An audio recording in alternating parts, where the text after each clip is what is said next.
السلام علیکم مفتی صاحب، میرا آپ سے سوال تھا کہ جب ہم یونیورسٹی میں یونیورسٹی میں ہوتے ہیں تو وہاں پہ نامحرم عورتوں سے، نامحرم لڑکیوں سے کی طرف نظر پڑ جاتی ہے اور ان کی طرف دیکھنے سے بندہ بچ نہیں سکتا، تو اس کا ہم پہ کیا گناہ ہوگا اگر ہم نیت نہ ہو ان کی طرف دیکھنے کی، یعنی بدنگاہی کی نیت نہ ہو؟ اس کا جواب برائے مہربانی عنایت فرما۔ السلام علیکم رحمۃ اللہ وبرکاتہ۔ بھائی آپ نے سوال کیا کہ آپ یونیورسٹی میں پڑھتے ہیں، وہاں پہ غیر محرم جو لڑکیاں ہیں ان پہ نظر پڑ جاتی ہے تو کیا حکم ہے؟ جی، سہون جو نظر ہے وہ تو معاف ہے، یعنی اگر سہون آپ کی نظر پڑ گئی تو اللہ رب العزت اس کو معاف فرمائے گا۔ عمدن آپ نے دیکھا تو گناہ گار ہوں گے۔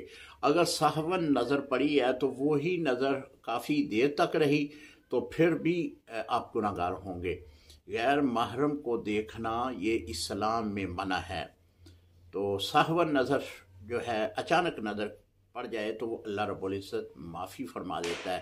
حضرت بختیار کاکی رحمۃ اللہ تعالی علیہ آپ نے باقاعدہ طور پر وصیت کی تھی کہ میرا نماز جنازہ وہ آدمی پڑھائے کہ جس کی سہون بھی غیر محرم پہ نظر نہ پڑی ہو۔ تو یعنی صوفیہ اکرام کے ہاں یہ اتنی بڑی نیکی ہے کہ جو بندے کو درجہ کمال تک پہنچا دیتی ہے۔